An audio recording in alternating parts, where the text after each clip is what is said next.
The spotlight felt warm on Simone's face as she stood at the podium of the Grand Riverside Hotel ballroom.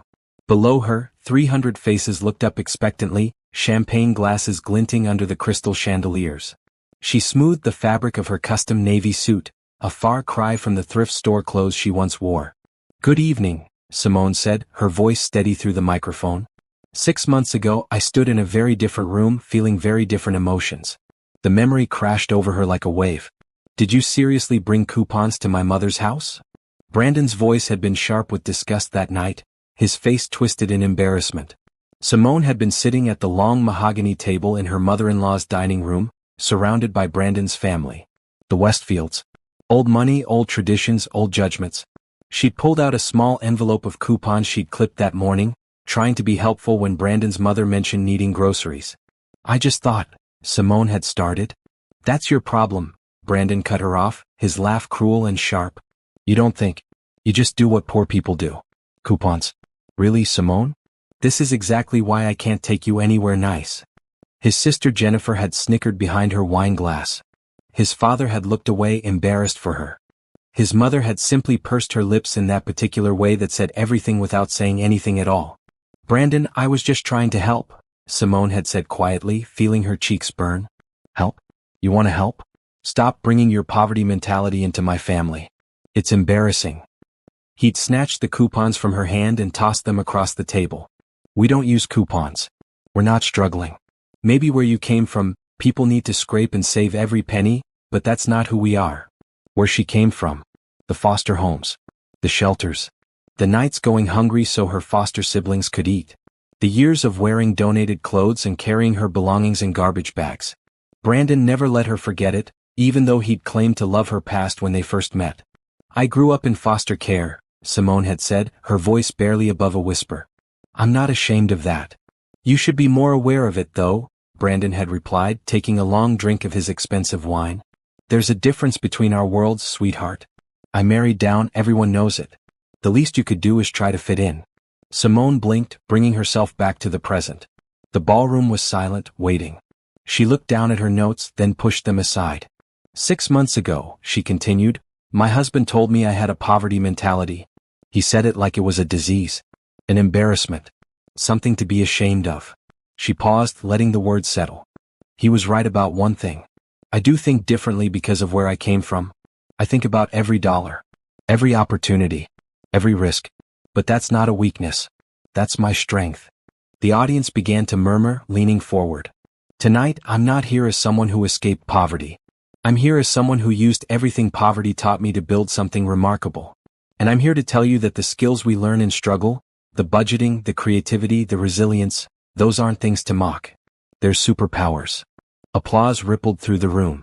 Simone felt tears prick her eyes but didn't let them fall. Not yet. Not until she finished her story. But first, she needed to take everyone back to where it really began. Not to the gala, but to the moment she realized her husband's cruelty wasn't just about coupons. It was about control. The morning after the dinner disaster, Simone had woken early. Brandon was still asleep, snoring softly in their king-sized bed in their house. His house, really, since his name was the only one on the deed. She'd gone downstairs to make coffee, trying to shake off the humiliation of the previous night. On the kitchen counter, she'd found a note in Brandon's handwriting. "Simone, please stop shopping at thrift stores. It reflects badly on me. Use the Nordstrom card I gave you. Try to look the part. B. Try to look the part." As if she was playing a role in his life rather than living her own. She'd crumpled the note and thrown it in the trash. Then, because old habits died hard, she'd pulled it back out, smoothed it flat and tucked it in her pocket. Evidence. She'd learned young that you always keep evidence. The doorbell had rung at 8 a.m. sharp. Through the peephole, Simone saw a delivery man holding a large envelope. She'd signed for it and opened it immediately. Inside was a letter from Riverside Financial Group, a company she'd never heard of. "Dear Mrs. Westfield," it read. "This is a final notice regarding account hashtag 4782-9934 in the amount of $47,000. Payment is now 90 days past due. Please contact our office immediately to arrange payment." $47,000. Simone's hands had started shaking. She'd made her way to Brandon's home office, that sacred space she wasn't supposed to enter without permission. She'd opened his filing cabinet. What she'd found had made her stomach drop. Letters. Dozens of them. Past due notices from credit card companies, collection agencies, personal loan officers. Some addressed to Brandon. Some addressed to her, to Simone Westfield, for accounts she'd never opened. Her husband, who mocked her for using coupons, who called her poverty mentality embarrassing, who insisted they were well off and comfortable, was drowning in debt. Worse, he'd been using her name and credit to do it. She'd taken photos of everything with her phone, her hands surprisingly steady despite the rage building in her chest. My husband built his life on appearances, Simone told the gala crowd now, her voice stronger. He believed that looking wealthy was the same as being wealthy. That mocking others made him superior. That my background was something to be hidden rather than honored. She smiled and it was genuine. He was wrong. And tonight, I'm going to tell you exactly how wrong he was. The audience was completely still, hanging on her every word. But to understand how I got here, to this podium, as the founder of Resilience Financial and the sponsor of tonight's charity event for foster youth, you need to understand what happened next.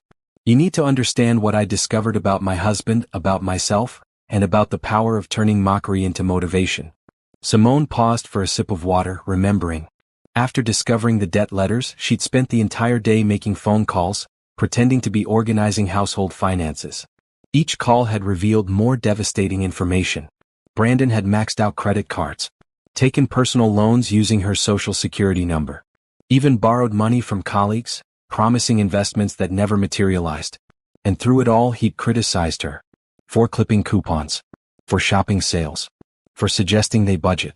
That evening when he'd come home from work, she'd said nothing. She'd made dinner, smiled when he kissed her cheek, listened to him complain about his day. She'd played the role he wanted, the grateful wife who'd married up, who should be thankful for his family's acceptance, who should try harder to fit in. But inside something had shifted. A gear had clicked into place. The survival instincts that had kept her alive through foster care, through homelessness, through every hard thing she'd ever faced, those instincts were waking up. How was your day, sweetheart? Brandon had asked, not really listening. Productive, Simone had answered. And it was true. She'd just been productive in ways he couldn't imagine. That night, after Brandon had fallen asleep, Simone had sat in the bathroom with her phone, researching. Financial fraud. Identity theft. Divorce law. Business formation. She'd read until her eyes burned, taking notes in a small notebook she hid in the tampon box under the sink, a place she knew Brandon would never look. By sunrise, she'd had a plan. Not a complete plan, but the beginning of one. If Brandon thought her poverty mentality was embarrassing, she'd show him exactly what someone with her skills could do. If he wanted to mock her for being careful with money, she'd prove that being careful was how you actually built wealth. And if he thought marrying down meant he could treat her as less than, she'd make sure the whole world knew who'd really married down. At the gala, Simone gripped the podium. What I learned in those first few days changed everything. I learned that my husband had been lying about his finances for years. I learned that he'd been using my identity to cover his debts. But most importantly, I learned something about myself. She looked directly into the audience, making eye contact with as many people as she could. I learned that every single thing my childhood had taught me, how to stretch a dollar, how to see opportunities others missed, how to survive when everything was against me, those weren't weaknesses. They were my greatest assets. The applause was building, but Simone held up a hand. Please hold your applause. Because what happened next wasn't easy. It wasn't simple. It took strategy, courage, and a willingness to risk everything. And it started with one small decision that would change my entire life.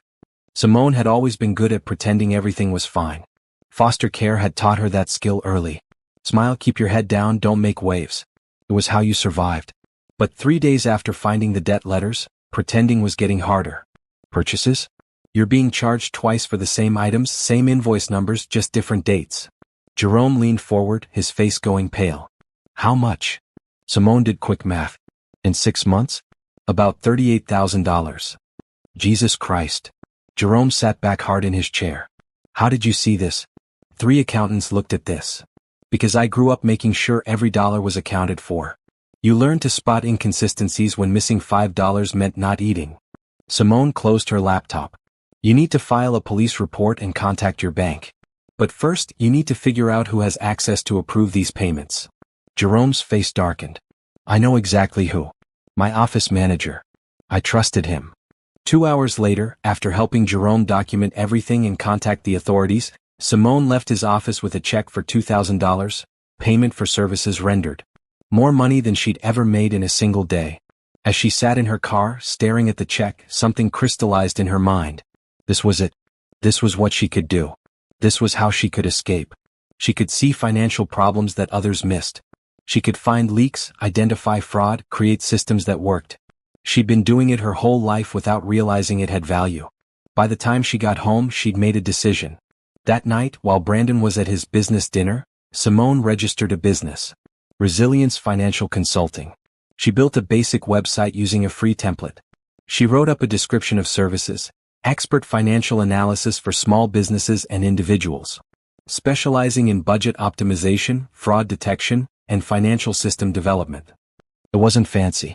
It wasn't polished. But it was hers. The next morning she got a call from Jerome. Simone? I need your help. The police are involved now and they want to see everything. Can you come back and walk them through what you found? Yes, of course. Also, Jerome said, his voice warm, I told my brother about you. He owns a restaurant. He's having similar problems. Can I give him your number? Simone's heart started racing. Absolutely. What's your rate? She thought about the $2,000, about how long it had taken her. $200 an hour for analysis. Flat fee of $5,000 for complete financial system overhaul. Done. I'll have him call you. When Simone hung up, she stared at her phone. 2 clients. Just like that. From one coffee meeting. But the elation faded when Brandon came home that afternoon, earlier than expected. What's this? He was holding a piece of mail. A confirmation from the business registration office. Simone's stomach dropped. She'd meant to intercept that. I registered a business, she said, keeping her voice steady. Brandon laughed. It wasn't a nice laugh. A business? Simone, sweetheart, you don't know anything about business. I'm offering financial consulting services.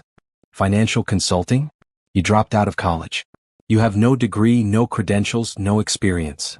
He tossed the paper on the counter. This is adorable, really. Your little hobby. Just don't embarrass me by telling people about it, okay? It's bad enough my wife uses coupons. I don't need her pretending to be some kind of business mogul. Simone felt something inside her go very cold and very calm. It was the same feeling she'd had at 13, when a foster parent had told her she'd never amount to anything. The same feeling she'd had at 19, when she'd lost her housing and had to sleep in her car. It was the feeling that meant she was about to prove someone very, very wrong. Okay, Brandon, she said quietly. He smiled, satisfied, and headed upstairs. I'm going to shower and then head back out. Business drinks. As soon as she heard the water running, Simone pulled out her phone. She texted Nicole, I need your help. I'm starting a business and I need clients. Can you spread the word? Nicole's response was immediate, hell yes. What changed? Simone looked at the crumpled business registration paper on the counter. Everything, she typed. Everything just changed. 3 weeks into running Resilience Financial Consulting, Simone had 7 clients. 7 small business owners who were struggling with their finances, who couldn't figure out where their money was going, who needed someone with her particular set of skills. She worked from coffee shops during the day while Brandon thought she was job hunting or running errands. She scheduled client meetings for times when he was at work. She kept her business documents in a locked file on her laptop, password protected. Her checking account now had $12,000 in it, money she'd earned herself. Brandon had no idea. Jerome Patterson's case had made her somewhat famous in small business circles. After she'd uncovered the embezzlement in his company, he'd recovered $38,000 and his former office manager was facing criminal charges. Jerome had told everyone he knew about her. Word spread. Now Simone was sitting in a bakery called Sweet Rise, meeting with the owner, a woman named Desiree who made the most incredible cakes Simone had ever seen. I don't understand it, Desiree said, sliding a folder across the table. I'm selling more cakes than ever. Wedding season is booming. But I have less money now than I did last year when business was slow. Simone opened the folder, scanning the documents. Invoices, receipts, bank statements. Walk me through your pricing. How do you calculate what to charge? Well, I figure out the cost of ingredients, add a little extra for my time, and that's the price. A little extra? How much? Desiree shifted uncomfortably. Maybe 20%? 30% if it's a big order? Simone pulled out a calculator. Okay, let's look at this wedding cake you did last month. $700, right? Right. Ingredients cost you $400. You spent 12 hours on it. You charge $700, which means after ingredients you made $300. That's $25 an hour for skilled artistic work. Simone looked up. What's your monthly rent for this space? $2,500. Utilities? $300. Equipment maintenance, insurance, licenses? Maybe another $1,000 a month total. Simone did quick math. You need to make $4,800 a month just to break even on your fixed costs. That's before you pay yourself anything. How many cakes do you make a month? About 15 to 20. At your current pricing, you're barely covering your costs. You're not actually making money. You're working for free and slowly going broke. Simone turned the laptop around. Here's what you need to charge to actually be profitable. Desiree's eyes went wide. I can't charge that much. People won't pay it. Yes, they will. Your cakes are art. I saw the photos. You're not competing with grocery store bakeries. You're competing with high-end custom work, and you're better than most of them. Simone pulled up comparable bakeries in the area. Look at their pricing. You're undercharging by at least 40%. But what if I lose customers? You're already losing everything by undercharging. Right now, every cake you make is costing you money when you factor in your labor and expertise. You're literally paying people to let them buy your cakes. Desiree sat back, overwhelmed. I never thought about it like that. This was what Simone was good at. Seeing the truth in numbers. Understanding that poverty wasn't just about not having money, it was about not knowing your worth, not charging enough, not valuing your own labor. She'd lived it. She understood it. And now she could help other people escape it. Here's what we're going to do, Simone said, opening a new spreadsheet. I'm going to build you a pricing structure that accounts for your time, skill, overhead, and profit margin. Then I'm going to help you create a financial system that tracks everything automatically. And I'm going to teach you how to have conversations with clients about value instead of cost. They worked for 3 hours. When they finished, Desiree was crying. Thank you, she said. I've been so stressed about money. I thought I was failing. You weren't failing. You just didn't have the right tools. Simone packed up her laptop. Send me your updated numbers in a month. I want to see your profit margin improve. As Simone walked to her car, her phone rang. Unknown number. Hello. Is this Simone Westfield? The financial consultant. Yes. My name is Patricia Holmes. I'm the CFO of Riverside Tech Solutions. Jerome Patterson recommended you. We're having issues with our expense reporting system, and I'd like to hire you to audit it. Simone's heart skipped. Riverside Tech Solutions was a major company in the area, at least 200 employees. This wasn't a small business owner anymore.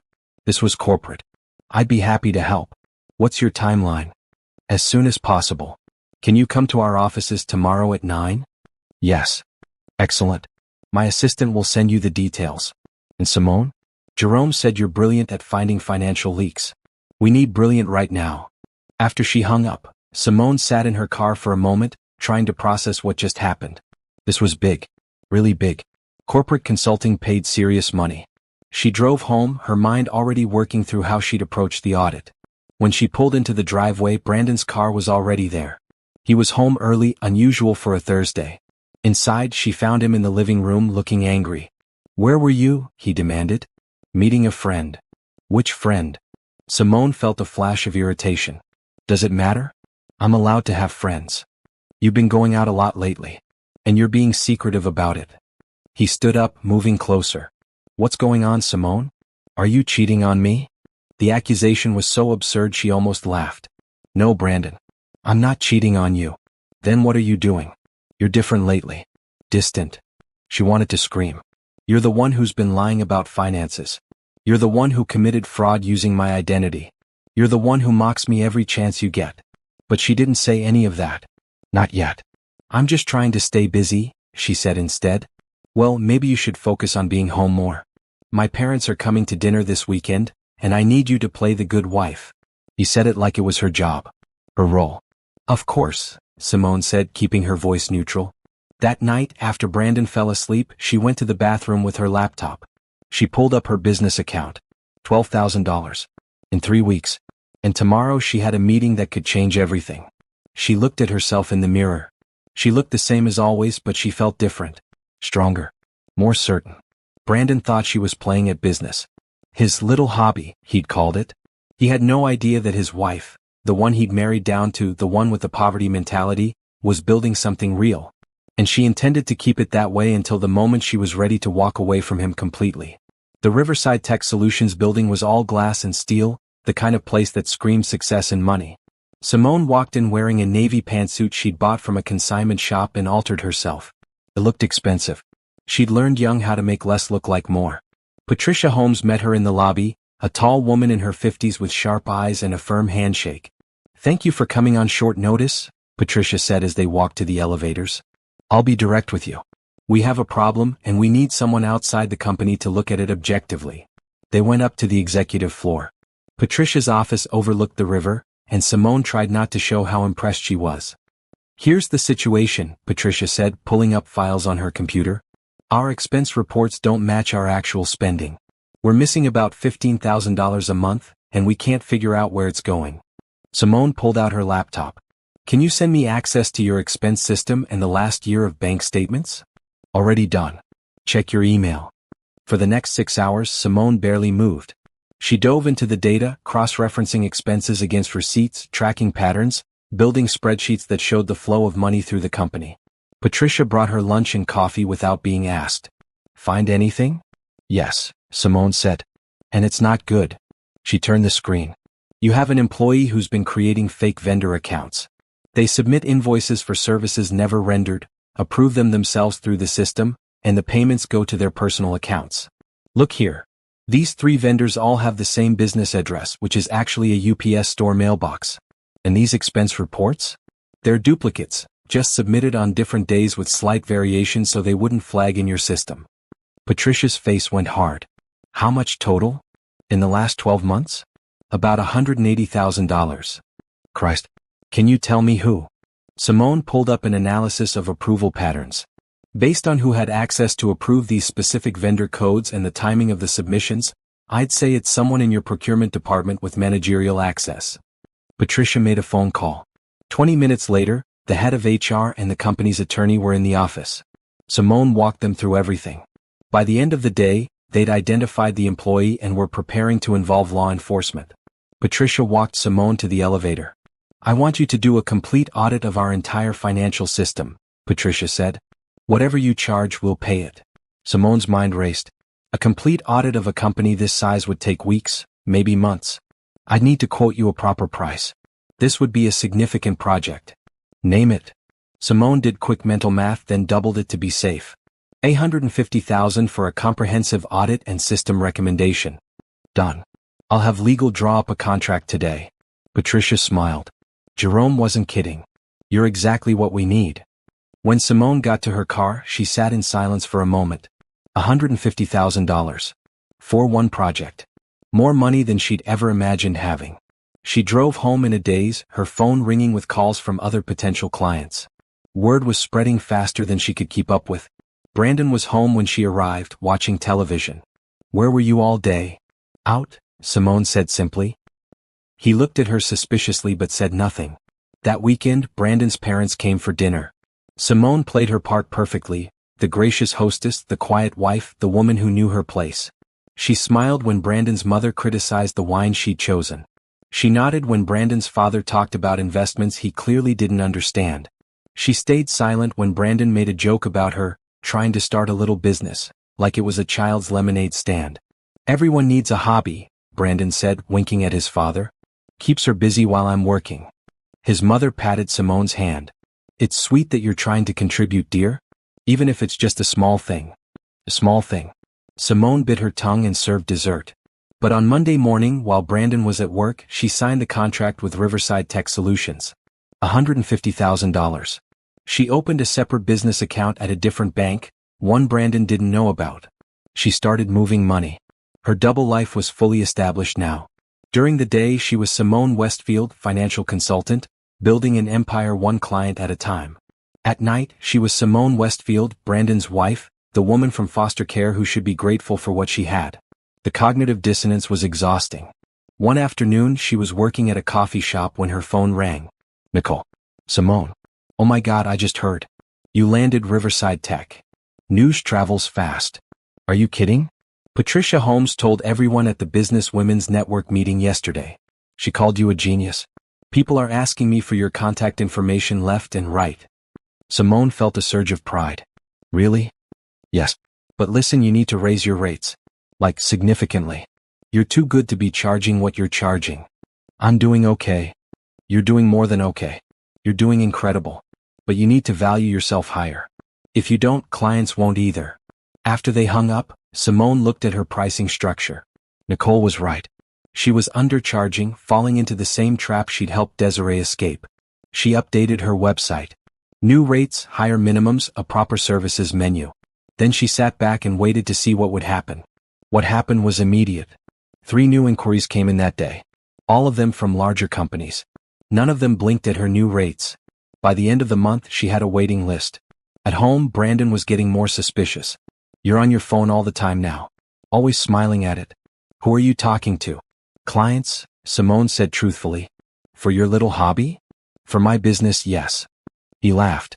Sweetheart, when are you going to accept that this isn't going anywhere? You don't have what it takes to run a real business. Simone looked at him, really looked at him. His expensive watch, purchased with a credit card he couldn't pay off. His designer clothes, bought to maintain an image he couldn't afford. His condescending smile, built on lies and debt. You're probably right, she said, knowing it would end the conversation. Brandon smiled, satisfied. I'm glad you're being realistic. Now about this weekend, my company is having a golf tournament. I need you there looking good. Can you handle that? Of course. The golf tournament was at an exclusive country club, the kind of place Simone had once thought she'd never be allowed to enter. She wore a simple dress, did her makeup carefully, and stood by Brandon's side as he networked with colleagues. This is my wife, Simone, he said to a group of men. She's been keeping busy with a little consulting thing. Right, sweetheart. Before she could answer, one of the men, a tall guy named Eric, interrupted. Wait, Simone Westfield? From Resilience Financial? Simone's eyes widened. Yes. Holy shit, you're the consultant everyone's talking about. You're the one who found that massive fraud at Riverside Tech. Eric turned to Brandon. Your wife is famous in finance circles right now.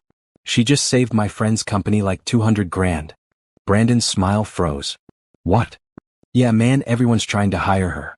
She's supposed to be impossible to book. Eric looked at Simone with genuine respect. How much are you charging now? I might need your services.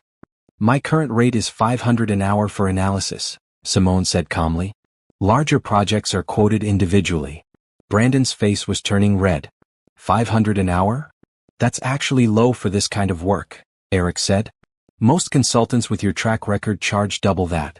The conversation moved on, but Brandon stayed silent for the rest of the event. On the drive home he exploded. What the hell was that? $500 an hour? You're running a real business and you didn't tell me? You called it a hobby, Simone said. You said it wasn't going anywhere. I didn't think you'd be interested. Not interested? Simone, how much money are you making? Enough. That's not an answer. I'm your husband. I have a right to know. Simone pulled into their driveway and turned off the car. You have a right to know about my business finances the same way I have a right to know about yours. Brandon went very still. What's that supposed to mean? It means I know, Brandon. I know about the debt. The maxed out credit cards. The loans in my name. All of it. His face went pale. Simone. I'm not discussing this right now. But you should know that while you've been calling my business a hobby, I've been building something real. Something that's actually profitable, unlike whatever you've been doing. She got out of the car and went inside, leaving him sitting in the driveway. That night she couldn't sleep. She knew the confrontation was coming. But she wasn't ready yet. She needed more time, more money, more security. She needed to be completely financially independent before she burned this bridge. The morning after the golf tournament confrontation, Simone woke to find Brandon already gone. He'd left a note on the kitchen counter. We need to talk about your business and our finances. Tonight. Don't avoid this. She crumpled the note and threw it away. Then she made coffee and opened her laptop. In the past 6 weeks, Resilience Financial Consulting had generated $270,000 in revenue. After expenses, her profit was around $220,000. Money she'd earned through her own skills, her own work, her own reputation. Money that was entirely separate from Brandon. Her phone rang. An unknown local number. Hello? Ms. Westfield? This is attorney Rebecca Chin from Harrison & Associates. I'm calling because I've heard about your expertise in financial fraud detection, and I have a client who needs your services urgently. What kind of case? Divorce proceedings. My client suspects her husband has been hiding assets and moving money into offshore accounts. We need someone who can trace it. Simone felt a chill. I'm not sure I'm qualified for that level of investigation. From what I've heard, you're exactly who we need. Can we meet today? I'll pay your hourly rate for the consultation, even if you decide not to take the case. They met at the attorney's office that afternoon. Rebecca Chin was a sharp woman in her 40s who specialized in high-net-worth divorces. Here's the situation, Rebecca said, spreading files across her conference table. My client, Helen Morrison, has been married for 23 years. Her husband claims they're worth about $2 million. But Helen has reason to believe there's significantly more that he's hidden. What makes her suspicious? He's been taking business trips every month for the past 2 years. Always to the Cayman Islands. Always alone. He comes back with expensive gifts but claims business is slow. The numbers don't add up. Simone looked through the documents. Was familiar. Too familiar. The pattern of lies, the financial gaslighting, the secret money movement. I'll take the case, she said. But I need complete access to all financial records, and I'll need to bring in a forensic accountant who specializes in international transactions. Whatever you need. Helen is desperate. She's scared he's going to disappear with everything. Simone spent the next 3 weeks diving into the Morrison finances. What she found was staggering. Helen's husband had systematically moved over $8 million into offshore accounts over 5 years. He'd created shell corporations, fake investment losses, and elaborate paper trails to hide the money. But Simone found it all. Every hidden account, every fake loss, every lie. When she presented her findings to Rebecca and Helen started crying. $8 million, she whispered. He told me we could barely afford to fix the roof. He was lying, Simone said gently. And now we have proof. Rebecca was already on her phone, calling the judge. The case was about to blow wide open. As Simone drove home that evening, she thought about Helen. 23 years of marriage. 23 years of being lied to about money. 23 years of being told to be grateful for scraps while her husband hoarded millions. It could have been Simone's future. If she hadn't found those debt letters. If she hadn't started her business. If she'd kept playing the role of grateful wife.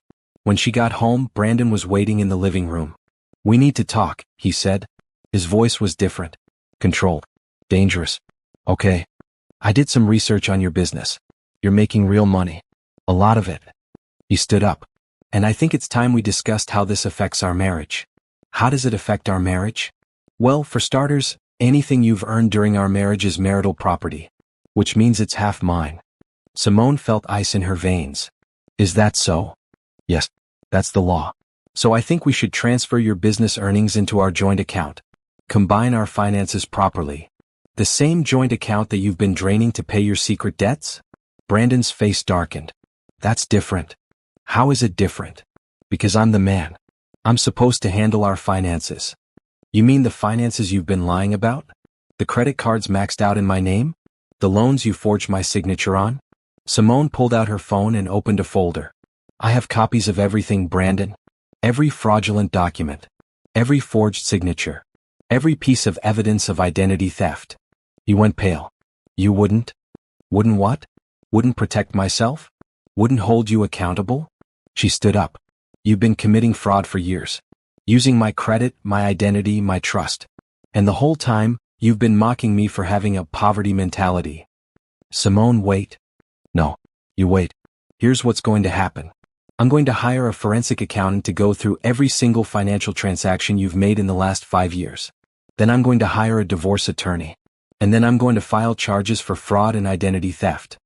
Brandon's hands were shaking. You can't do this. I'm your husband. You stopped being my husband the first time you forged my signature. Simone headed for the door. I'm staying at a hotel tonight. Don't contact me. Where are you going to get money for a hotel? Oh wait, you're rich now, aren't you? His voice turned ugly. You think you're so smart. You think you're better than me because you made some money playing accountant? You're nothing without me. You came from nothing. You'll always be nothing. Simone turned back to look at him. You're wrong. I came from struggle. I came from survival. And that made me stronger than you'll ever be. You came from wealth and wasted it. I came from poverty and built something real. We're not the same. She walked out. At the hotel, she called Rebecca Chin. I need a divorce attorney. The best you know. What happened? My husband just made it clear he wants access to my business accounts. And I know why. He's in debt and he thinks my money belongs to him. I can recommend someone. But Simone, you need to be prepared. Divorce can get ugly. It's already ugly. He's been committing fraud using my identity for years. I have evidence. Rebecca was quiet for a moment. Then you need Michael Rodriguez. He's the best divorce attorney in the state, and he specializes in cases involving financial abuse. I'll call him tonight. Thank you. Simone, be careful. Men like your husband don't let go of control easily. After hanging up, Simone sat on the hotel bed and let herself feel everything she'd been pushing down for months. Anger, fear, relief, determination. Her phone buzzed. A text from Brandon, "You're making a mistake. Come home and we'll forget this happened." She blocked his number. Then she opened her laptop and started documenting everything. Every instance of mockery, every financial abuse, every lie. She created a timeline, gathered evidence, prepared for war. Because that's what this was going to be. War. But Simone had been fighting her whole life. And she'd gotten very good at it. Michael Rodriguez was exactly what Simone needed, calm, strategic, and completely unfazed by Brandon's fraud. "This is actually a strong position for you," Michael said during their first meeting. "The identity theft gives us leverage. He forged your signature, opened accounts in your name, and committed fraud. That's criminal. And in divorce proceedings, financial misconduct matters. What do I need to do?" "First, we document everything. Every fake loan, every forged signature, every debt he created in your name. Then we file a police report. The criminal charges protect you and show the court that you're a victim, not a participant in the financial mess he created." "What about my business?" "Your business was started after you discovered his fraud, correct?" "Yes." "Good. And you've kept all finances completely separate?" "Completely. Different bank, different accounts, my name only." Michael smiled. "Then it's going to be very difficult for him to claim any right to it. Especially since it was built with your own labor and expertise, not marital assets." Over the next 2 weeks, Simone moved methodically through the process. She filed police reports. She worked with a forensic accountant to document Brandon's fraud. She changed all her passwords, opened new bank accounts, and secured her business assets. And her business kept growing. The Helen Morrison case had gotten attention. When the judge awarded Helen $7 million, nearly all of the hidden money plus penalties, other divorce attorneys started calling. They all had clients who needed financial investigations. Women whose husbands controlled the money. Women who suspected hidden assets. Women who'd been gaslit about finances for years. Simone took every case. Each one fueled her anger, and her anger fueled her precision. She found money hidden in trusts, buried in business accounts, transferred to relatives, stored in cryptocurrency wallets. She became known as the consultant who could find anything. Her rates went up again. $1,000 an hour. Clients paid it without blinking. 2 months after leaving Brandon, Simone's business account held over $500,000. She'd hired 2 junior consultants and a paralegal. She'd moved into a proper office space. She'd been featured in the local business journal. And she still hadn't signed the divorce papers Brandon's lawyer kept sending over. "You're stalling," Michael said during one of their meetings. "Why?" Simone looked at the papers. "I want to make sure I have enough. Enough money, enough security, enough independence that when this is final, he can never touch me again." "You already have that." "Not yet. Not quite." What she didn't say was that she was enjoying watching Brandon squirm. His lawyer kept lowering his demands. First, he wanted half her business. Then a third. Then just $100,000 and he'd sign. Now he was just asking for $50,000 and begging her to make the fraud charges go away. "He's desperate," Michael said. "The police investigation is moving forward. He could face jail time." "Good. Simone, I have to ask. What's your endgame here?" She looked at her attorney. "My endgame is being so successful that his mockery becomes the funniest joke he ever told. My endgame is building something so big that his family, the Westfields with their old money and their judgments, has to watch a girl from foster care surpass them all." Michael leaned back. "That's not about the divorce anymore. No. It's about dignity. It's about proving that where you come from doesn't determine where you end up. It's about showing every person who ever looked down on me that they were wrong. That's a powerful motivator. It's the only motivator I've ever had." That afternoon, Simone got a call that changed everything. Patricia Holmes from Riverside Tech Solutions. "Simone, I have a huge favor to ask. Our CEO wants to offer you a contract. A big one. How big? $2 million. We want you to do a complete financial overhaul of our entire company. All divisions, all systems, everything. It's a 6-month project, full-time work. Simone's breath caught. 2 million. Yes. You've saved us so much money already, and your reputation is golden. But I need to know if you can handle a project this size. It would mean turning down other clients, dedicating your full team to us. Simone thought fast. 6 months. $2 million. It would mean going all in on one massive project, but the payout would be life-changing. I can do it, she said. Send me the contract. When she hung up, she sat in silence for a moment. $2 million. For 6 months of work. She'd gone from using coupons at Brandon's mother's house to negotiating multi-million-dollar contracts in less than a year. She called her team into the conference room. We just landed the biggest contract in the company's history. This is going to change everything. Her junior consultants, Trevor and Gabrielle, looked stunned. How big? Trevor asked. 2 million. Gabrielle whistled. That's incredible. But can we handle it with just the 3 of us? We're going to need to expand. I want to hire 2 more consultants and another paralegal. I want to rent bigger office space. And I want to create a training program so we can develop this into a sustainable firm, not just a solo operation. You're building something real, Trevor said. That's the plan. Over the next month, Simone threw herself into expansion. She hired 2 more consultants, both women from non-traditional backgrounds. She rented a full floor in a downtown office building. She created systems, processes, training materials. She built what she'd always needed, a team that understood the value of every dollar because they'd all struggled at some point. The Riverside Tech project launched and it was intense. 12-hour days, complex analysis, massive data sets. But Simone was in her element. This was what she was born to do. Meanwhile, Brandon's world was collapsing. The fraud charges were moving forward. His family had discovered the extent of his debts. His job had fired him after the criminal investigation became public. He'd moved into a studio apartment and was working as a sales associate at a furniture store. Simone heard all this through Michael, who heard it from Brandon's attorney. He wants to settle, Michael said. He's willing to sign everything over, take no money from you, just make the fraud charges disappear. No. Simone. No. He committed crimes. He stole my identity, my credit, my security. Actions have consequences. You're risking drawing this out. I don't care. He needs to face what he did. Michael sighed. Okay. But for what it's worth, you've already won. You've built an empire while he's lost everything. Maybe it's time to let it go and move on. Soon, Simone said. But not yet. That night, she was working late in her new office when her phone rang. Unknown number. Hello?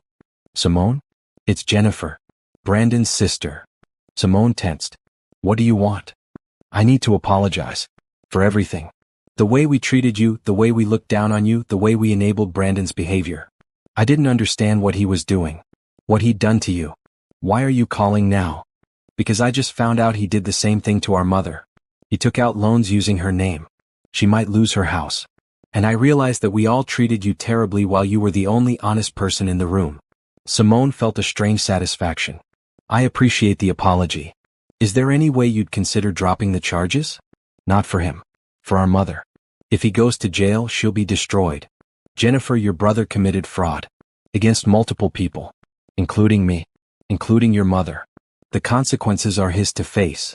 I understand. I just had to ask. Jennifer paused. For what it's worth, I'm proud of what you've built. You deserved better than all of us. After she hung up, Simone sat in her office looking out at the city lights. She'd made it. She was successful, independent, thriving. Everything she'd built was hers. So why did she still feel like she had something to prove? The business magazine arrived on a Tuesday morning. Rising Stars, 30 under 40 to watch. Simone was on the cover, standing in front of her office building, arms crossed, confident smile. The headline read, From Foster Care to Finance, How Simone Westfield Built a Multi-Million-Dollar Consulting Empire in 1 Year. Inside was a 4-page spread. Her story, her success, her philosophy on money and resilience. They'd interviewed her clients, her employees, even Patricia Holmes, who'd called her the most talented financial mind I've ever worked with. The magazine praised her innovative approach, her dedication to helping businesses owned by people from marginalized backgrounds, her commitment to teaching financial literacy to foster youth. It talked about her upcoming foundation and her plans to scale Resilience Financial into a national firm. It was everything Simone had worked for, validated and celebrated in print. She was reading it at her desk when her assistant buzzed in. "Simone? There's someone here to see you. He says he's your husband." Simone's stomach dropped. "Tell him I'm busy." "He says he'll wait." She looked at the magazine on her desk, then made a decision. "Fine. Send him in." Brandon walked into her office and she almost didn't recognize him. He looked smaller somehow. Worn down. His clothes were off the rack, not designer. His face was gaunt, his eyes tired. He stared at her office, the expansive space, the view, the expensive furniture, with something like disbelief. "This is yours?" he asked. "Yes." He picked up the magazine from her desk, looked at the cover. "I saw this at the store. I couldn't believe it was you. What do you want, Brandon?" He sat down without being invited. "I want to talk. We have lawyers for that. Not about the divorce. About us. About what happened." Simone leaned back in her chair, studying him. "There is no us. There hasn't been for a long time. I made mistakes," he said. "I know that. But this," he gestured around the office, at the magazine, at everything, "this is too much. You're going too far." "Going too far? I built a business. A successful one. How is that too far? You're destroying me. The fraud charges, the divorce, telling everyone about the debts. My family won't speak to me. I lost my job. I'm living in a studio apartment and working retail. You've taken everything." Simone felt cold fury building. "I didn't take anything. You destroyed yourself. You committed fraud. You stole my identity. You lied about money for years. Those are your actions, not mine. I was struggling. I made mistakes trying to keep up appearances. But you could help me. You have millions now. You could make this go away." "Make what go away?" "Your crimes? The charges? The public humiliation. You could tell the police you forgive me, that it was a misunderstanding. You could give me some money so I can get back on my feet." Simone stood up. "Get out." "Simone, please. You mocked me for using coupons. You called me poor, embarrassing, beneath you. You told me I had a poverty mentality like it was a disease. You forged my signature and stole my identity while calling me ungrateful for the privilege of being married to you." Her voice was rising.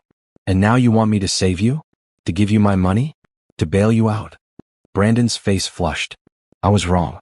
I admit it. But you're being vindictive. You're punishing me because you finally got some success and it went to your head." "Went to my head?" Simone laughed, but there was no humor in it. "Brandon, I grew up in foster care. I slept in cars. I wore donated clothes. I ate from food banks. And every single day I worked harder than you have ever worked in your entire privileged life. You came from money and wasted it. I came from nothing and built something real. You're different now. You're cold. No, I'm clear. I see you clearly now. You're not a successful businessman. You're a fraud. You're not sophisticated. You're insecure. And you're not better than me. You never were." Brandon stood up, his face ugly with anger. "You think you're so special? You got lucky. You met the right people, got the right clients. That's all this is. Luck. Is that what you need to tell yourself? That I got lucky? Because the alternative is admitting that the woman you mocked, the woman from foster care with the poverty mentality, was smarter, harder working, and more talented than you ever were. I made you who you are. If it wasn't for me, you'd still be what? Poor? Working class? And that would make me what, Brandon? Less than human? Less deserving of respect." Simone walked around her desk, standing directly in front of him. "You didn't make me anything. I made myself. I always did. You just tried to tear me down while I was doing it. I want a divorce settlement. I want money. I earned it by being married to you all these years. You earned nothing. And my lawyer has made it clear, you're getting nothing. No alimony, no settlement, no claims on my business. You committed fraud against me. You're lucky I don't sue you for emotional damages." Brandon's hands clenched into fists. "You can't do this to me. I already have. The divorce papers are filed. The fraud charges are proceeding. Your family knows the truth. Your professional reputation is ruined. And I'm thriving." She opened her office door. "Now get out of my office before I call security. This isn't over." "Yes, it is.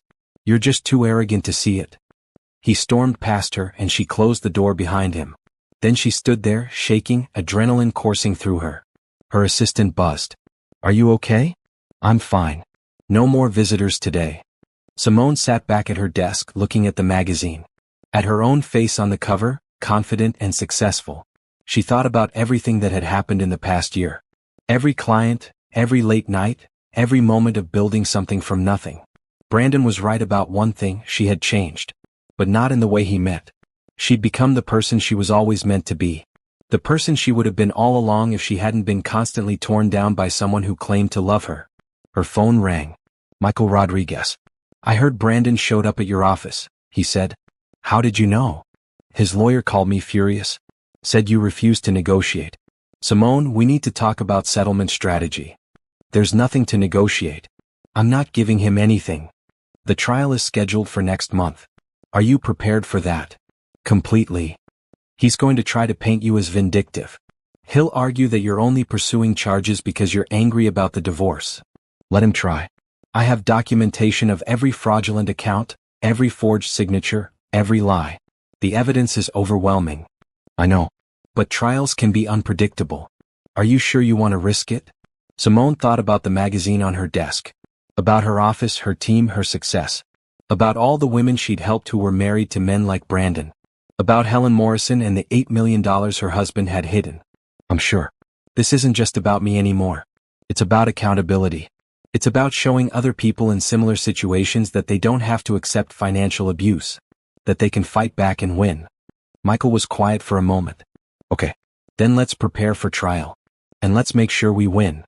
After hanging up, Simone pulled out her laptop and started preparing. She reviewed every piece of evidence, every timeline, every detail. She wasn't just fighting for herself anymore. She was fighting for everyone who'd ever been told they were less than, who'd ever been mocked for their background, who'd ever been financially controlled by someone who claimed to love them. And she was going to win. The courtroom was smaller than Simone had imagined. Plain wooden benches, fluorescent lighting, a judge's bench that looked like it belonged in a high school auditorium. But the weight of what was happening made the space feel enormous.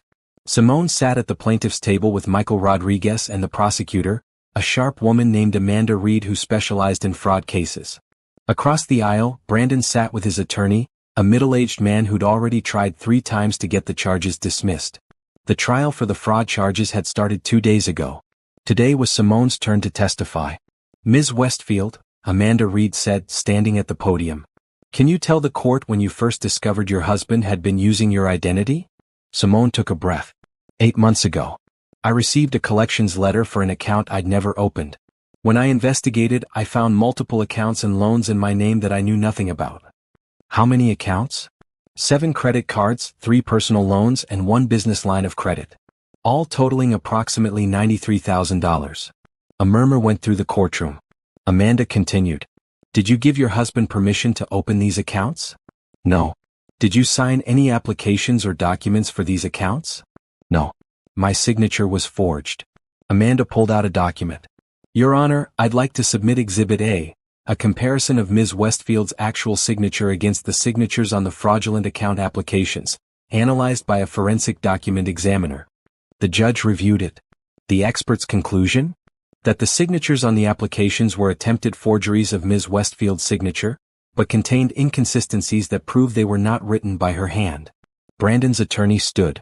"Objection. Handwriting analysis is not definitive. It's admissible expert testimony," the judge said. "Overruled. Continue, Ms. Reed." Amanda turned back to Simone. "Ms. Westfield, during your marriage did your husband ever discuss finances with you?" "Yes, frequently. But he lied about our financial situation. He told me we were comfortable, that his family's money was supporting us, that we had savings. In reality, we were drowning in debt that he'd hidden from me." "What was his response when you confronted him about the fraud?" Simone met Brandon's eyes across the courtroom.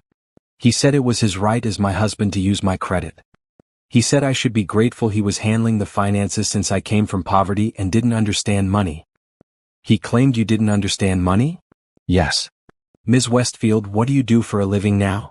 "I'm the founder and CEO of Resilience Financial Consulting. We provide financial analysis and fraud detection services to businesses and individuals." "And how successful is your business?" "In the past year we've generated over $3 million in revenue. We've recovered over $20 million in fraud losses for our clients. And I've been recognized as one of the top financial consultants in the state." Amanda smiled. So it's fair to say you understand money? Yes. Brandon's attorney stood again. Objection relevance. I'm establishing that the defendant's claims about the plaintiff's financial incompetence were false and used as justification for his fraudulent activities. I'll allow it, the judge said. The testimony continued for 2 hours. Simone detailed every account, every forged document, every lie. She produced evidence methodically, calmly, without emotion. Just facts. When Brandon's attorney cross-examined her, he tried to make her seem vindictive. Ms. Westfield, isn't it true that you're only pursuing these charges because you're angry about your divorce? No. I'm pursuing these charges because identity theft is a crime. But you didn't report it to the police until after you'd filed for divorce. I was gathering evidence first. I wanted to make sure I had documentation of everything before involving law enforcement. That seems calculated. It was strategic. I learned early in life that you need solid evidence before making accusations. Growing up in foster care taught me that. Yes, your difficult childhood. You've mentioned that several times. Are you trying to gain sympathy? Michael started to object, but Simone held up a hand. No, I'm providing context. My childhood taught me survival skills, including how to protect myself from people who would take advantage of me. Those skills helped me discover my husband's fraud and build a successful business. I'm not ashamed of where I came from. I'm proud of where I am now. The attorney shifted tactics. Ms. Westfield, you claim you make $3 million a year now. Isn't that money that should be shared with your husband as marital assets? No. My business was started after I discovered the fraud, using only my own labor and expertise. It was built completely separately from any marital assets. But you were still married. Being married doesn't give my husband the right to money I earned through my own work, especially when he was simultaneously committing fraud against me. The cross-examination went on, but Simone held firm. Every question, every insinuation, she had an answer. She'd prepared for this. When she finally stepped down, she felt drained but strong. She'd told her truth. The prosecution called other witnesses. The forensic accountant who'd traced all the accounts. The bank representatives who confirmed the forged signatures. The detective who'd investigated the case. Then it was Brandon's turn. His attorney put him on the stand and Brandon tried to play the victim. He claimed he'd been trying to protect Simone, to handle the finances so she wouldn't worry. He said the debt had spiraled out of control and he'd panicked. I made mistakes, Brandon said, his voice emotional. But I never meant to hurt my wife. I was trying to provide for her, to give her the life she deserved. I loved her. Amanda Reed stood for cross-examination and she was merciless. Mr. Westfield, you testified that you were trying to protect your wife. Is that correct? Yes. But you also mocked her for using coupons, called her poverty mentality embarrassing, and told your family she was beneath you. Is that protecting her? Brandon faltered. Those were just jokes. Jokes? Your own sister testified that you regularly belittled your wife's background and made her feel inferior. That doesn't sound protective. I was frustrated sometimes. And when you were frustrated, you opened credit cards in her name without permission? It wasn't like that. How was it then? Because the evidence shows 7 different accounts, opened over 3 years, all using her social security number and forged signatures. That's not panic. That's systematic fraud. Brandon's face went red. She's making more money than she needs now. She could help me but she won't. That's what this is really about. She's vindictive. So it's vindictive to hold someone accountable for stealing your identity? That's not what I did. Then what would you call opening accounts in someone else's name without their permission? Brandon had no answer. The trial continued for another day. Closing arguments.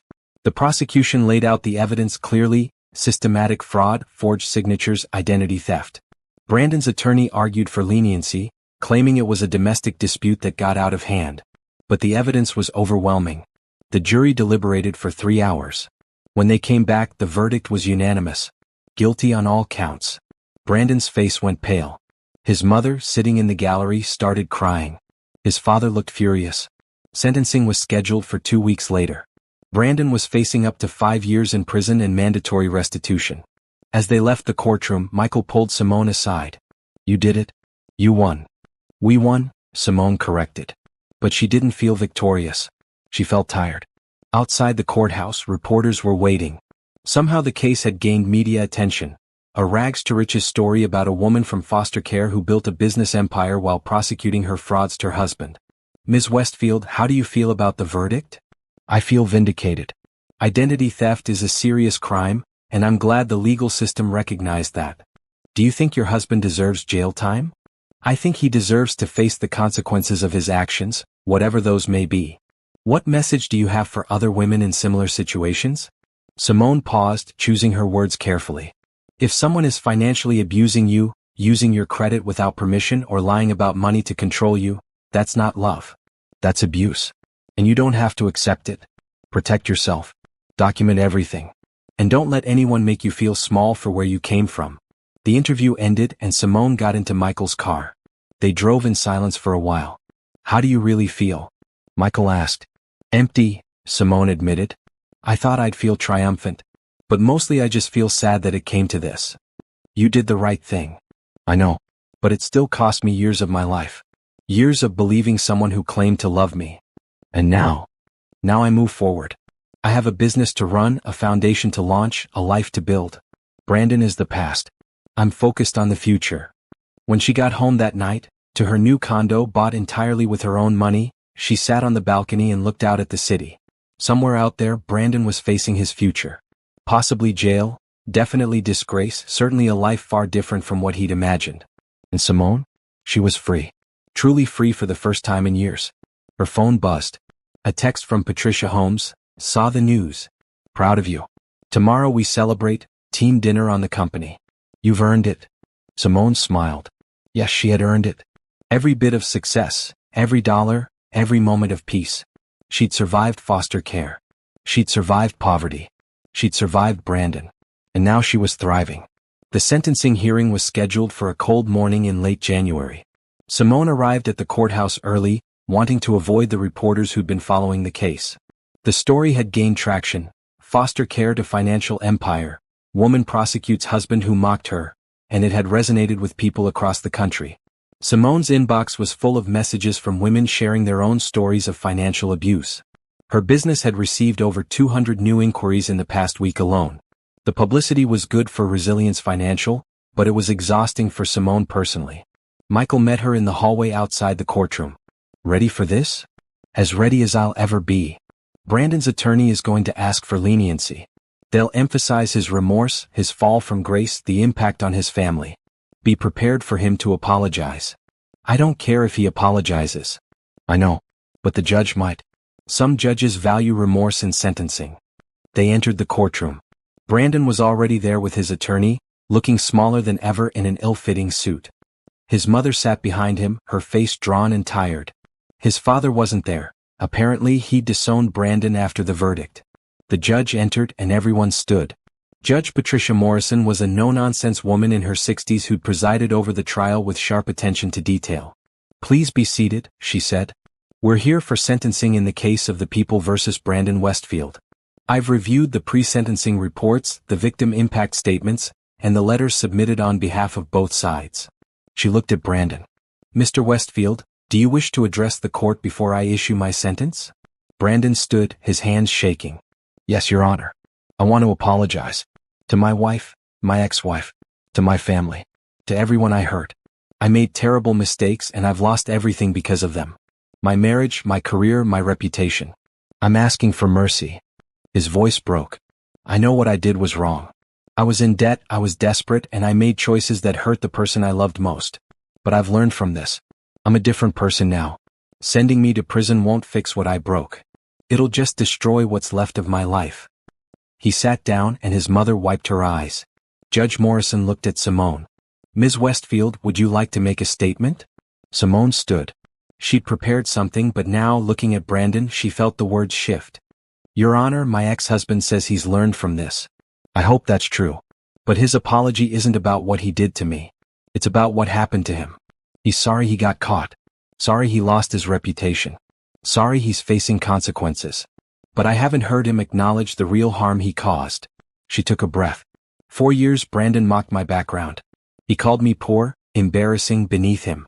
He made me feel worthless while simultaneously stealing my identity to fund his lifestyle. That's not just fraud.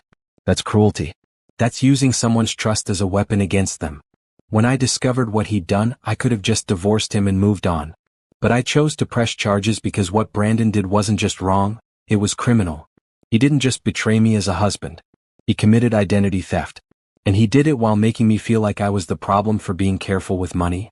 Simone's voice grew stronger. I grew up in foster care. I've been hungry. I've been homeless. I learned to value every dollar because I had to. And instead of respecting that, Brandon weaponized it. He used my past to make me feel small while he committed crimes. So yes, he's lost a lot. But he lost it because of his own choices. And more importantly, other people need to see that financial abuse has consequences. That you can't steal someone's identity and expect sympathy when you get caught. She sat down, her heart pounding. Judge Morrison was quiet for a long moment. Then she spoke. Mr. Westfield, I've presided over many fraud cases in my career. What makes this case particularly troubling is the pattern of behavior. You didn't just make one mistake in a moment of desperation. You systematically exploited your wife's trust over several years. You forged her signature 7 different times. You opened accounts, took loans, and created a web of debt in her name, all while criticizing her for being financially cautious. The pre-sentencing report shows that even now, you blame external circumstances rather than taking full responsibility. You claim the debt spiraled out of control, as if it happened to you, rather than being created by you. However, I also note that you have no prior criminal record. Your mother has submitted letters attesting to your character. Your former colleagues speak of your previous professionalism. So I'm faced with balancing accountability with the possibility of redemption. She looked at her notes. On the count of identity theft in the first degree, I sentence you to 2 years in state prison with the possibility of parole after 18 months. On the counts of fraud, I sentence you to 3 years, to run concurrently with the identity theft sentence. You will also pay full restitution to Ms. Westfield for all documented damages, plus court costs. Brandon's mother gasped. Brandon himself looked like he might pass out. Additionally, Judge Morrison continued, upon release, you will be on probation for 3 years. During that time, you will be required to attend financial counseling and complete 200 hours of community service. Any violation of these terms will result in the full remainder of your sentence being imposed. She looked at Simone.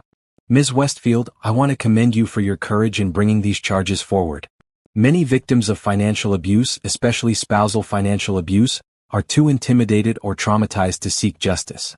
Your willingness to hold your abuser accountable sends an important message. Then she turned back to Brandon.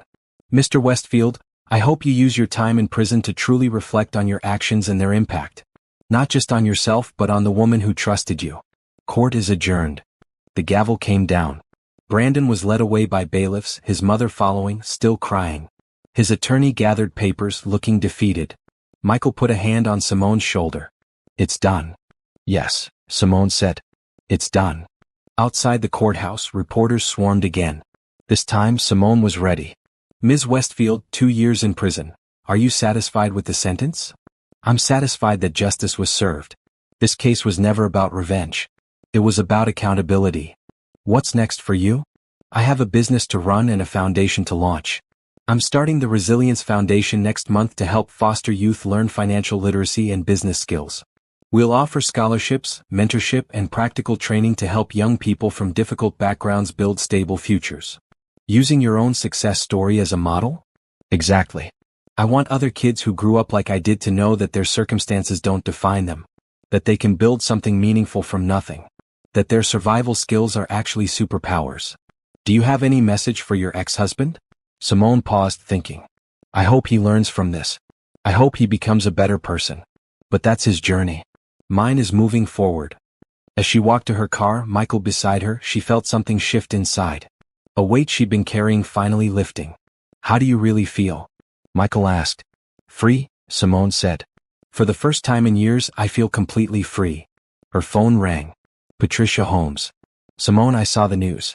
Are you okay? I'm fine. Better than fine, actually. Good. Because I need you to focus on something else now.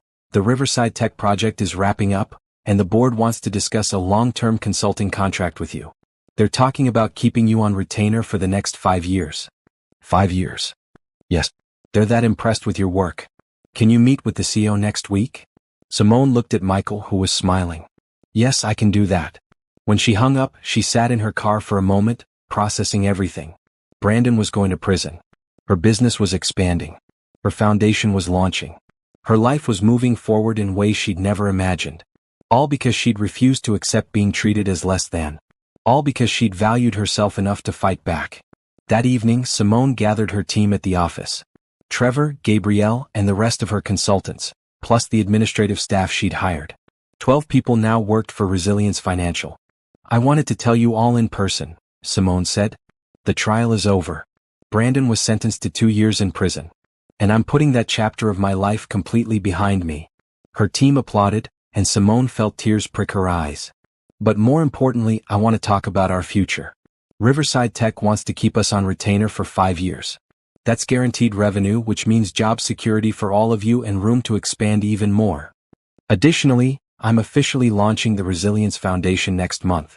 We'll be offering financial literacy programs for foster youth, scholarships for college and vocational training, and mentorship from professionals who've overcome similar challenges. I'll be funding it personally at first, but we'll be seeking additional donors and grants." Gabrielle raised her hand. "Can we volunteer for the foundation? As mentors?" "I was hoping you'd ask." "Yes, absolutely." Trevor spoke up. "This is incredible, Simone. You've built something amazing here. Not just a successful business but a community. A purpose." "We built this together," Simone corrected. "I couldn't have done it without all of you. And I don't want to just make money. I want to make a difference." After the meeting, as everyone was leaving, Simone stayed behind in her office. She looked at the magazine cover that still hung on her wall, her face confident and successful. "Rising star," it said. But she didn't feel like a rising star anymore. She felt like she'd arrived. Her phone buzzed. A text from Nicole, her college friend who'd connected her to her first client. "Saw the news. So proud of you. Want to grab coffee this weekend?" Simone smiled and replied, "Yes. I have so much to tell you." As she locked up the office and headed home, Simone thought about everything that had happened. A year ago, she'd been using coupons at her mother-in-law's house, being mocked by her husband, discovering his fraud. Now she was a millionaire CEO with a thriving business, a foundation launching, and a future entirely of her own making. The poverty mentality Brandon had mocked? It had been her greatest strength all along. The present moment crashed back in as applause filled the Grand Riverside Hotel ballroom. Simone had just finished telling her story to 300 people, and they were on their feet. "And that," Simone said into the microphone, "is how I went from being mocked for using coupons to becoming the first millionaire in my family. By refusing to accept someone else's definition of my worth. By using every skill poverty taught me. By building something real instead of pretending to have something fake." She paused, letting the applause die down. "Tonight, we're here for the launch of the Resilience Foundation. Our mission is to provide financial literacy education, business mentorship, and scholarships to young people aging out of foster care. Because I know firsthand how hard it is to navigate the world when you have no financial safety net, no family support, no one teaching you the basics." On the screen behind her, photos appeared. Foster youth learning to budget. Teenagers practicing business presentations. Young adults receiving scholarship checks. "In our first year, we've already helped 200 young people. We've provided over $500,000 in scholarships. We've partnered with 30 businesses to offer mentorship and internship opportunities. And we're just getting started." She looked out at the audience, seeing familiar faces. Patricia Holmes from Riverside Tech, Nicole, her college friend. Jerome Patterson, her first client. Desiree from the bakery, who'd since expanded to 3 locations. Helen Morrison, the woman from the divorce case, who'd used her settlement to start her own business. And in the back, standing alone, was Brandon's sister Jennifer. She'd reached out a month ago, asking if she could attend. Simone had said yes. "I know many of you are here because you've heard my story and you want to help. That means everything. But I also want to be clear about something. I didn't build my success to prove Brandon wrong. I built it to prove myself right. To prove that where you start doesn't determine where you finish. That your circumstances don't define your worth. And I want every young person out there who's struggling, who's been told they're not enough, who's been mocked for being poor or different or from the wrong background, I want them to know they already have everything they need. Poverty teaches resilience. Struggle teaches creativity. Survival teaches strength." She smiled. "Those aren't weaknesses. They're superpowers." The crowd erupted again. Simone stepped away from the podium as a video presentation began, showing more about the foundation's work. Patricia Holmes approached her. "That was powerful. Every word. Thank you. And thank you for being here." "Are you kidding?" After everything you've done for Riverside Tech? I wouldn't miss this. Patricia handed her a check. From our board. To support the foundation. Simone looked at the check and felt her eyes widen. $500,000. Patricia, this is too much. No, it's exactly right. You've saved our company millions. This is our way of investing in the future you're building. As the evening continued, Simone moved through the crowd, accepting congratulations and donations. The foundation was going to exceed its first-year funding goal in a single night. Jennifer found her near the end of the evening. Simone, can we talk? They stepped out onto the terrace overlooking the river. The night air was cool and clear. Thank you for letting me come, Jennifer said. I know I don't deserve it. Everyone deserves a chance to grow. Brandon's in prison. Mom is selling the house to pay his restitution. Dad won't speak to either of them. Our family is destroyed. Jennifer looked at Simone. But seeing you tonight, seeing what you've built, I understand why you did it. Why you pressed charges. He needed to face consequences. How is he? Angry. Still blaming everyone else. He thinks you're vindictive. I know. But I don't think that anymore. I think you're brave. And I think Brandon got exactly what he deserved. Jennifer pulled out a check. I'm donating to your foundation. It's not much, but it's from my own money, not family money. I want to support what you're doing. Simone took the check, $5,000, and felt unexpected emotion. Thank you. I'm also going back to school. I've spent my whole life living off family money and looking down on people who actually work. I want to change that. I want to be someone I'm proud of. That's a good goal. After Jennifer left, Simone stood on the terrace alone, looking out at the city lights. Her city now. Her home. Her empire. Her phone buzzed. A message from Michael Rodriguez. Saw clips of your speech online. Incredible. You've come so far. She had. From a scared woman discovering her husband's betrayal to a CEO giving keynote speeches. From someone who was mocked for using coupons to someone who funded a foundation with millions. Trevor joined her on the terrace. Hey boss, the event organizer says we raised over $2 million tonight. Can you believe it? Honestly? No. But I'm learning to accept that good things can happen. You deserve every bit of this success. You know that, right? Simone thought about the question. For so long she'd felt like an imposter. Like someone pretending to belong in spaces she'd never been invited to. But now, yes, she said. I think I finally do. The gala ended around midnight. As Simone stood in the empty ballroom watching the cleanup crew work, Patricia Holmes approached one more time. Before you go, I have something to tell you. The Riverside Tech board met last week. We want to offer you a board position. Officially make you part of our leadership. A board seat. Yes. You've proven yourself invaluable. Your insights, your integrity, your vision. We want you with us long term. Simone felt tears threatening. A board seat. At a major corporation. I'd be honored. Driving home that night, Simone thought about where she'd been a year ago. Discovering Brandon's fraud. Starting her business in secret. Fighting for her dignity and her future. And now she was a millionaire multiple times over. A recognized leader in financial consulting. The founder of a foundation that would help thousands of young people. A board member of a major corporation. She'd won. Not just against Brandon, but against every person who'd ever looked down on her. Against every foster parent who'd said she wouldn't amount to anything. Against every voice that had told her she was less than because of where she came from. When she got home to her penthouse condo, the one she'd bought outright with her own money, she poured a glass of wine and stood on her balcony, looking out at the city. Her phone buzzed. An email notification. A message from one of the foster youth in the foundation's first scholarship class. Ms. Westfield, I just wanted to thank you. Because of your scholarship, I'll be the first person in my family to go to college. You're proof that people like us can make it. Thank you for not giving up. Simone read the message 3 times, then saved it to a folder labeled Why I Do This. Below her, the city hummed with life. Somewhere out there, Brandon was in prison, finally facing consequences for his actions. His family was dealing with the fallout of his choices. His friends had moved on. But Simone? She was just getting started. She raised her glass to the skyline, to the future, to herself. Here's to poverty mentality, she said softly, a smile on her face. The best education I ever received. And somewhere in the universe she imagined her younger self. The foster kid, the homeless teenager, the scared woman being mocked for using coupons, looking up at who she'd become and feeling proud. Simone had won. Not by destroying Brandon, though he'd destroyed himself. But by building something so big, so meaningful, so impactful that his mockery had become irrelevant. She turned her struggle into strength, her poverty into power, her pain into purpose. And that was the ultimate success story.